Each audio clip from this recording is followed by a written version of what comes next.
Alors aujourd'hui, on est aujourd'hui donc le 21 Adar, donc et on va aborder maintenant le chapitre 36.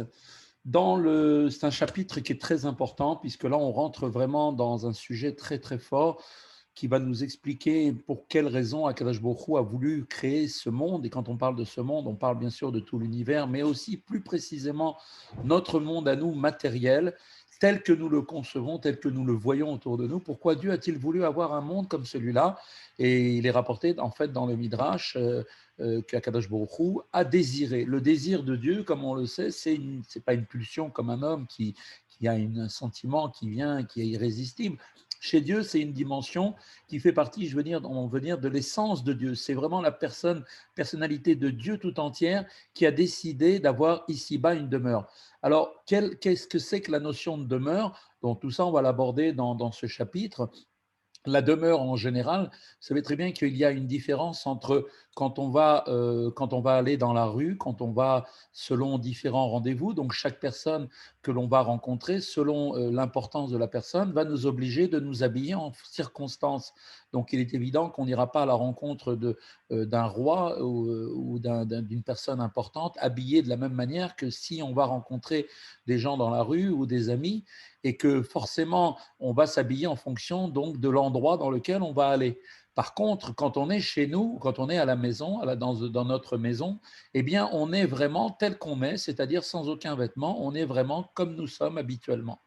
Eh bien, quand on parle de Dieu, ici, on peut faire un peu ce parallèle en voulant mettre en évidence que quand on parle de la demeure de Dieu dans ce monde, ça veut dire que on veut parler de l'essence de Dieu tel qu'il est et non pas Dieu tel qu'il s'est en fait habillé. Lui aussi a pris des vêtements. Il a mis des vêtements en fonction de chaque monde qu'il a traversé dans cet enchaînement des mondes que l'on connaît, qui a donc été donc à partir du monde d'Atsilut, à partir de la sphira de Chorma, et qui est comme une chaîne qui s'enchaîne les uns derrière les autres en descendant de paliers de plus en plus bas. Eh bien, à chaque fois, il a fallu que Dieu, bien évidemment, s'habille à travers le monde selon, bien évidemment, le vêtement qui correspondait à ce monde pour ne laisser paraître de lui que seulement ce que le monde pouvait supporter de sa présence. Ensuite, nous dit la Kabbale, nous explique que en réalité, ça on peut le voir dans le livre du Harizal, en fait, des écrits du Harizal, qui nous explique en fait quand est arrivée la fin de la chaîne, à la fin de tous les chaînons, eh bien, il y a à ce moment-là eu une coupure, et à partir de là, on est retombé dans le néant, et c'est seulement après ce néant qu'est apparu ce monde matériel, qui donc lui-même n'est pas la suite, comme on aurait pu penser, de cette chaîne descendante de palier en palier, de monde en monde, et de degré en degré. Non, il y a eu effectivement donc une coupure à ce moment-là, et à partir de ce néant est venue de manière totalement ex nihilo la présence de ce monde matériel tel que nous le connaissons, tel qu'il nous apparaît à nous créatures. Et donc, c'est dans ce monde particulier que Dieu veut résider parce que Dieu a voulu que ce soit là sa demeure.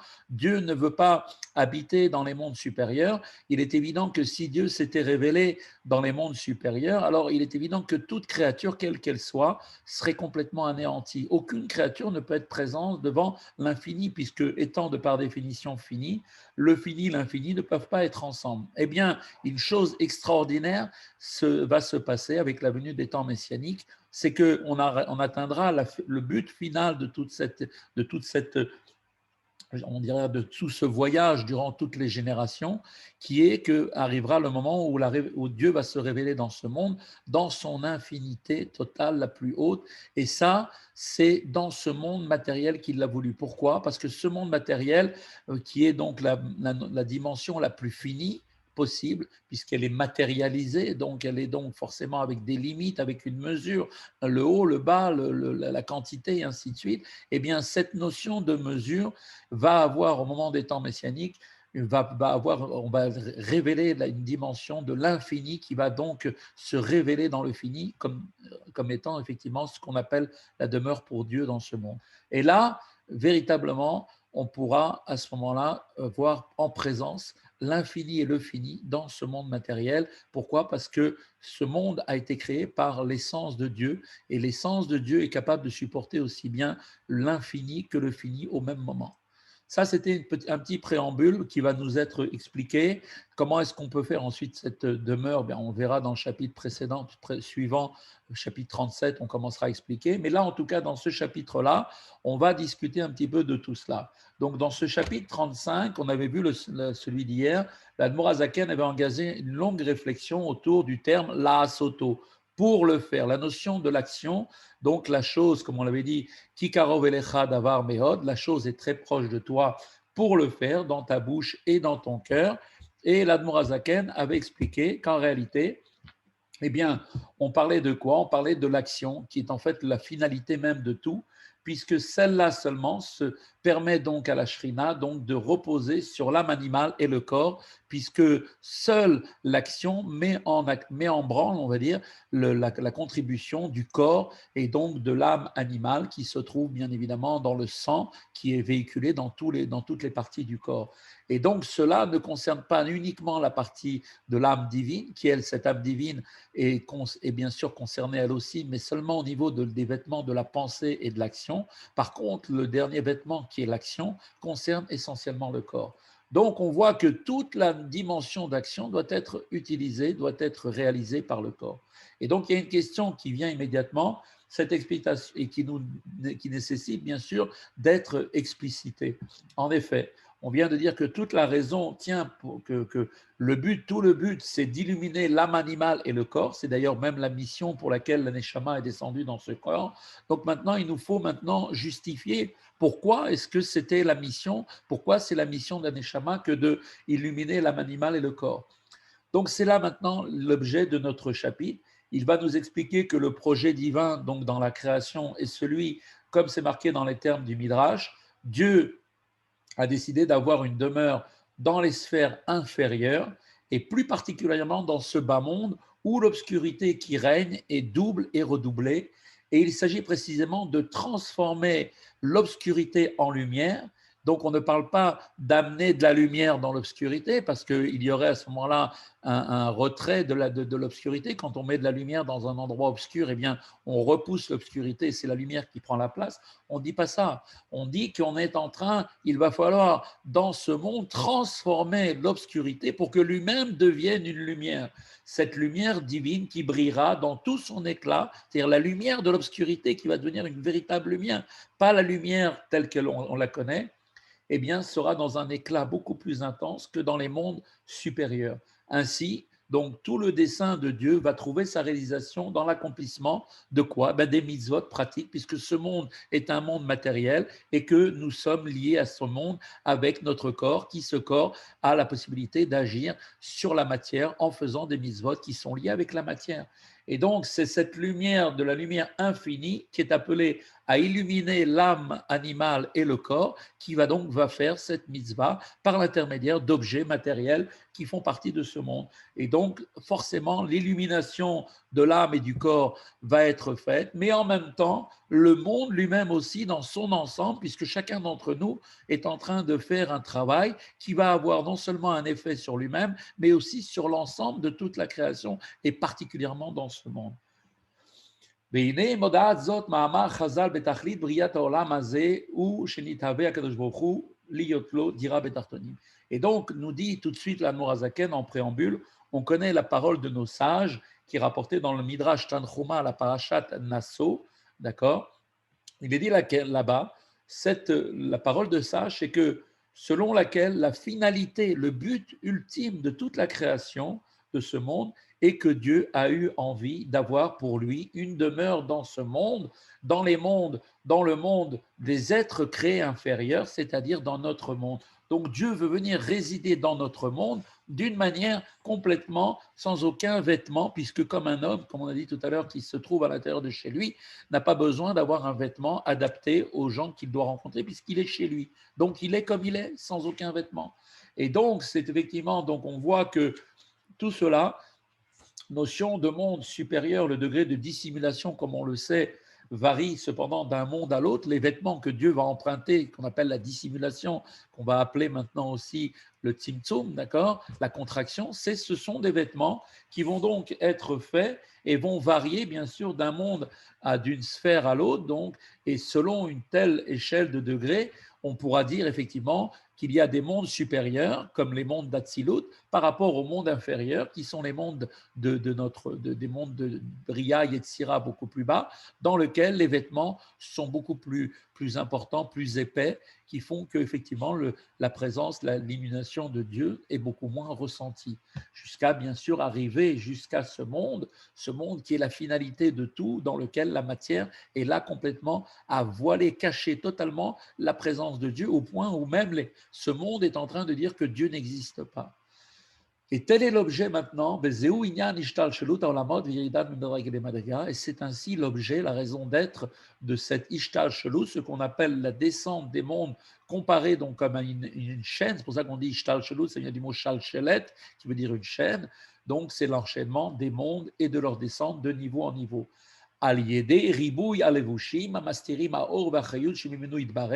Et donc cette descente de Dieu dans l'intérieur des mondes se fait par le biais d'une multitude de vêtements. Voyons, on parle de vêtements ces vêtements être adaptés et vont donc bien sûr à chaque monde et à chaque créature de chacun des mondes, et qui va donc dissimuler ces vêtements la lumière et la vitalité issue directement de Dieu.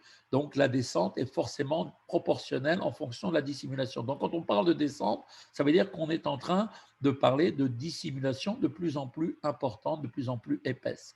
Dans les mondes supérieurs, la dissimulation est très fine, donc le vêtement est très fin, il laisse passer une lumière très intense. Plus on va descendre et plus les vêtements vont devenir grossiers, vont devenir puissants pour ne laisser passer que très peu de cette lumière. C'est dans ce sens qu'on parle de monde supérieur et inférieur. On ne parle pas d'une échelle au niveau géographique, on ne parle pas de haut et de bas.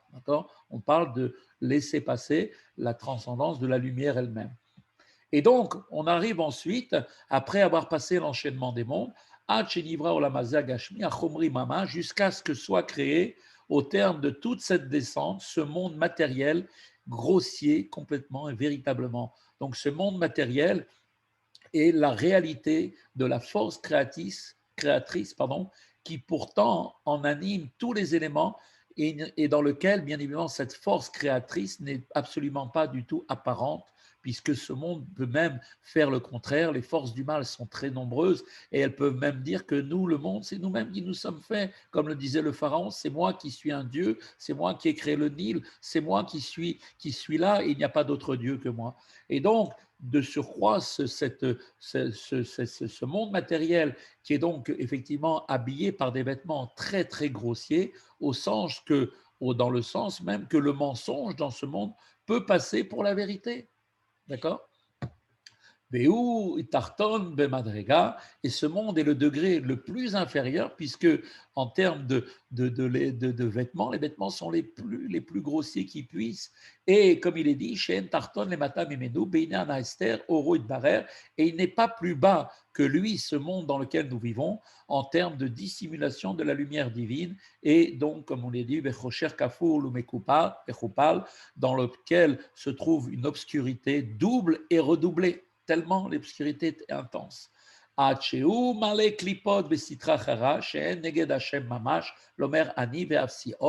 point qu'il est plein de clipotes et de sitra achara qui elles-mêmes sont contre Dieu absolument. Elles sont même en train de dire je suis et il n'est rien d'autre que moi, donc remettant en cause l'existence de Dieu. L'expression des sphères inférieures renvoie donc à ce monde le plus bas en termes de révélation divine, et c'est là que Dieu, dans ce monde-là, veut avoir sa demeure. Dès lors que l'enchaînement, on sait très bien que l'enchaînement, la succession des mondes qui se sont faits par paliers de plus en plus bas, comme une chaîne avec des anneaux, eh bien, elle est unique. On peut s'interroger maintenant sur sa finalité. A priori, il y a deux hypothèses qui peuvent être envisagées. Soit le projet de Dieu concerne les mondes supérieurs, lieu de la révélation du divin. Les sphères inférieures serviraient alors d'indicateur de cette révélation. La lumière, donc, ne peut en fait s'apprécier que par l'opposition de l'obscurité. Ou bien, au contraire, la finalité de cette chaîne réside dans les sphères intérieures. C'est ça toute la finalité de Dieu, comme on dit, sauf Maaseh B'Marchabatrila, la fin d'une pensée, c'est l'action. L'action montre en vérité sur l'idée première qu'avait eue donc celui qui a agi. Et donc, elles sont en fait ces sphères inférieures, l'aboutissement. Donc, de ce fait, le voilement de Dieu ne saurait constituer en soi une finalité si effectivement on va retenir cette deuxième hypothèse. Donc on est obligé de conclure que la création des mondes inférieurs a pour but, quel est le but? Pas d'apporter une obscurité, ni en fait, qui serait en fait, de cacher la divinité. Non, le but de ces mondes inférieurs a pour but de transformer l'obscurité qui règne en lumière. Donc le texte maintenant du Midrash, selon lequel Dieu a désiré une demeure dans les mondes inférieurs, confirme effectivement bien cette dernière hypothèse que Dieu a fait. En fait, le dessein divin, c'est que d'une demeure en ce monde consiste tout simplement en la révélation de sa présence ici-bas, tel qu'il est dans son essence la plus haute, dans un lieu où il dévoilera donc toute sa splendeur, plus encore que dans les mondes supérieurs. Et donc, c'est là maintenant l'objet donc de ce qu'on va dire maintenant dans la suite du Tanya.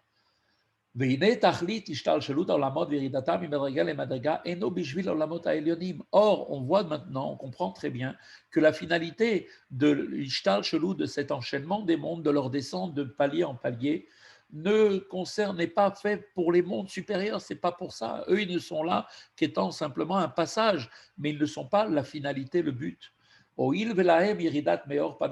Puisque pour eux, il s'agit d'une descente à partir d'une lumière provenant de la face de Dieu, c'est-à-dire du niveau important de Dieu. On parle bien des mondes supérieurs dans le mot olam. Vous savez, le mot olam en hébreu, ça veut dire aussi, exprime en fait une notion de voile. Olam, ça vient du mot elem, qui veut dire voilé. Donc l'existence même d'un monde, dès qu'on parle d'un monde, eh bien, même s'il est qualifié de supérieur, se traduit d'abord par une descente. Dès qu'il y a un voilement sur la lumière de Dieu, donc dès qu'il y a un voilement, il y a forcément une descente, puisqu'on est descendu d'intensité. Vous voyez, c'est une descente graduelle dans l'intensité de la lumière de Dieu, par le biais d'un quelconque écran ou d'un vêtement. Et donc la révélation divine dans les mondes supérieurs ne saurait être pour nous étant en fait la finalité en soi, puisque sa définition même se traduit forcément par un voilement. Or, on voit bien que l'objet de la création réside au contraire. Qu'est-ce que Dieu désire? C'est que la création puisse se révéler donc la lumière de Dieu et non la cacher, la dissimuler. Donc les mondes supérieurs représentent un stade de dissimulation de la lumière de Dieu et non pas une révélation. À quel moment est-ce qu'on atteint la finalité, le but final? C'est quand on arrive dans ce monde. Et là, tachlit ou olam hazatarton, plutôt, en fait, comme on l'a dit, la finalité réside bien dans ce monde inférieur. Donc la création des mondes supérieurs va donc s'inscrire dans un processus de dissimulation de Dieu, dissimulation dont il les représente en fait des états intermédiaires qui sont des étapes successives pour aboutir à la création de ce monde. Et ce monde, ce dernier-là, caractérisé par l'obscurité et le voilement, constitue lui-même en fait la finalité de toute cette chaîne des mondes. Car ainsi, et si on peut dire, il monta dans sa volonté à Dieu, béni soit-il, liot nachat ruach lefanav itbarer, qu'il soit pour lui une satisfaction quand, eh bien, lorsque itkafia sitra achara venefa chashucha neora, quand est-ce que Dieu tire une satisfaction? Eh bien, c'est quand la sitra achara sera pliée, elle sera subjuguée devant la sainteté et que l'obscurité de la clipa sera transformée en lumière. Chez Yahir or Hashem, en sof baruchu bimkom achosher vasitra achara shel kol olam hazeh kulo, de sorte que la finalité sera atteinte lorsque la lumière de Dieu, l'infini, béni soit-il de Dieu, illuminerait donc dans ce lieu d'obscurité et de sitra achara de tout ce monde dans lequel nous vivons. Be'eter Seed, Be'eter Oz, avec encore plus de puissance et plus de force, Be'itron Haor min HaChosher, avec la supériorité de la lumière qui émerge de l'obscurité, d'accord, lorsque l'obscurité même se trouve transformée en lumière, donc l'effusion de cette lumière qui résulte de ce monde est bien plus intense, la lumière, que son rayonnement dans les mondes supérieurs, comme on l'a dit précédemment. Chez Meir, Sham, Al-Yede, Levushim, Vesterpanim, parce que la lumière de Dieu éclaire là-bas dans les mondes supérieurs au moyen de vêtements et de dissimulation de la face, c'est-à-dire de l'occultation de la dimension profonde de la lumière, qui eux, ces mondes, Mastirim, Omalimim, Orenso, Baruchu, qui eux, ces mondes dissimulent et voilent la lumière de l'infini de Dieu, béni soit-il. de sorte que ces mondes ne soient pas annulés dans leur existence. C'est la raison pour laquelle Dieu s'est habillé en fonction de chaque monde pour lui donner, selon ses capacités, de pouvoir recevoir la lumière infinie de l'infinité de Dieu. Et donc, par conséquent, qu'est-ce qu'on voit? Que la révélation provoquée dans la transformation des clipotes dans ce monde dépasse celle des mondes supérieurs, en ce sens que la lumière infinie s'y dévoile, telle qu'elle est dans l'essence de Dieu, dépouillée complètement de tout vêtement. Et donc, à la question maintenant que l'on peut se poser, c'est comment est-il possible qu'un pareil dévoilement se produise dans ce monde alors qu'il peut être contenu dans les mondes que l'on appelle supérieurs? Comment c'est possible que c'est dans ce monde, chez nous, ici-bas, que la lumière de l'infini de Dieu peut se révéler? Alors sur ça, hein, le Zé, Nathan Akadosh Baruch Hu, l'Israël et la Torah, Nikra, Kohar Veos. Eh bien, pour cela, pour pouvoir réaliser cette révélation de l'infinité de Dieu dans ce monde matériel rempli de forces du mal, eh bien, il nous a été donné la possibilité de le faire. C'est parce que Dieu l'a donné au Bnei Israël, il a donné la Torah qui est appelée la puissance et la force, car la Torah donne la force d'appréhender la révélation de la lumière infinie dans ce monde sans aucun écran. Quand on étudie la Torah, on est capable d'appréhender la lumière infinie de Dieu telle qu'elle est. Comme nous disent nos chachamim, Akadosh Baruch Hu, Shakadosh Baruch Hu naten koach betzadikim lekabel scharam lehatid lavo.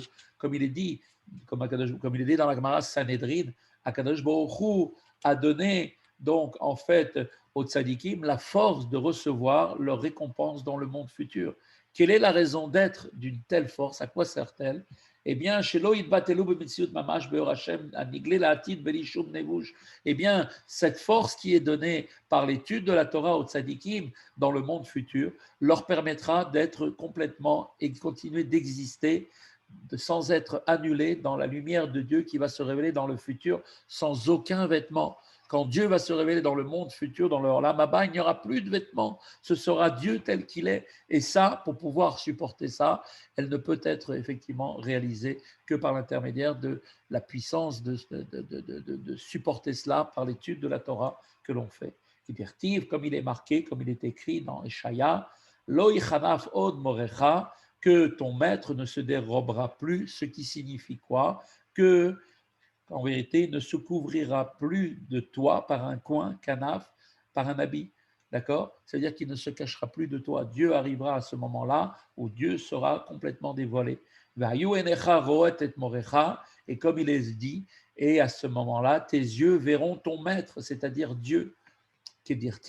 Comme il est dit, qui ein behen iraou gomer, comme il est écrit toujours dans Ishaïa là-bas, dans sa prophétie, il dit car œil dans l'œil, ils me verront, c'est-à-dire que ça signifie que l'œil de chair verra de manière similaire à l'œil d'en haut, c'est-à-dire qu'il verra manifestement la révélation de la lumière de Dieu. Comme il est écrit, loye lecha od hashemesh leor yomam ki Hashem ya'ir lecha leor olam. Et il est écrit toujours là-bas dans Ishaïa, dans la prophétie, le soleil ne sera plus pour toi la lumière du jour, puisqu'aujourd'hui, qu'est-ce qui nous donne la lumière le jour? C'est le soleil. Eh bien non, quand viendra les Hatid Lavo, les temps futurs, à ce moment-là, il n'y aura pas c'est plus le soleil qui donnera la lumière, car ce sera Dieu, Akadosh Baruch Hu lui-même, qui sera pour toi une lumière éternelle. Cette lumière qui brûlera donc, comme nous dit Échaïa dans le monde futur, sera sans écran pour pouvoir appréhender, qui sera appréhendé grâce à quoi? Grâce à la Torah qu'on aura étudiée préalablement dans ce monde. Grâce à cette étude, on aura la capacité de pouvoir supporter et voir effectivement la lumière de Dieu. Cependant, maintenant, pour nous, cette explication va encore amener une autre question. Il est marqué dans le texte plus haut que la révélation de la lumière infinie dans ce monde constitue la finalité même de la Ishtalshelut, de tout l'enchaînement des mondes. D'accord? C'est le but, puisque seulement dans ce monde-là va se révéler la lumière infinie de monde. Donc le Seder Ishtalshelut, c'est le moyen, c'est en fait le moyen qui a permis d'arriver à ce monde-là. Eh bien, en fait, la question qu'on se pose ici, c'est que cette lumière appelée à se manifester dans notre monde, qui est le monde matériel, dans les temps futurs, est en attendant, pour l'instant, complètement occultée, parce que quand on regarde autour de nous, on ne voit pas la présence de Dieu. Quand on monte dans les mondes supérieurs, les anges voient Dieu. Nous, ici-bas, dans ce monde, on ne voit pas la présence de Dieu. Et on a carrément des forces du mal qui viennent nous cacher l'existence de Dieu au point où chacun il peut dire, il n'y a pas Dieu dans le monde. Comment c'est possible? Comment c'est possible que la lumière qui va se manifester dans ce monde et va se manifester ici, alors qu'en vérité, aujourd'hui, elle est complètement cachée? Abishno Zalman donc, va préciser dans cette idée, va donc préciser cette idée, expliquer que les temps messianiques constituent effectivement l'objet, le but même de la création de ce monde. Voilà pourquoi Dieu a créé ce monde, pour arriver au but final qui est effectivement les temps messianiques. Mais Noda, comme on sait, chez Imot HaMashiach, nous dit l'Admorazaken, comme on le sait, que les temps messianiques, eh bien, en particulier, lorsque les morts ressusciteront, sont en fait la finalité, le but ultime et la plénitude de la création de ce monde, pour lesquels ce monde, en fait, a été créé depuis l'origine. Donc, en fait, toute la finalité est ni plus ni moins pour arriver à la révélation de Dieu et triatamétim. C'est ça le but même de pourquoi ce monde il a été créé. Et donc, par une petite note que nous amène ici le Admorazaken, donc cette note maintenant anticipe maintenant encore une autre question.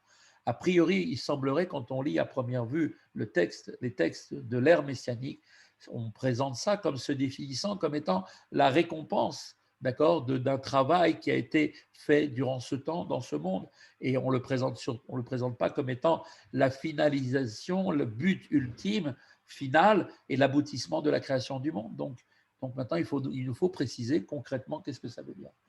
Alors il nous dit, Kabbalat Sachar Ikaro Belef Ashvihi. Tout de suite, nous dit, en vérité, Admorazaken, il met bien les pendules à l'heure, et la réception de la récompense pour le service de Dieu en ce monde, et principalement donc pour le 7e millénaire, comme il est écrit dans le Likutei Torah du Harizal. Donc le 7e millénaire correspond à la récompense. La période qui le précède, qui est donc les temps messianiques avec Triat Ametim, qui sont avant le 7e millénaire, et donc celle de l'accomplissement de la finalité même du but que Dieu a fixé au départ dans la création tout entière de ce monde, qui ce monde est la finalité de la création. C'est-à-dire que en réalité, quand les morts vont se réveiller, vont être ressuscités, et que la lumière de Dieu va briller dans toute sa splendeur sans aucune limite, ça c'est le but du monde. Ensuite viendra après la notion de récompense. Voilà, c'est là que se termine ce cours d'aujourd'hui. C'est un cours très pointu. Au Hachem, on a abordé des notions importantes. C'est important de réviser si vous pouvez. Et avec l'aide de Dieu, on va continuer. Donc, en tout cas, voilà, pour aujourd'hui, le cours se termine.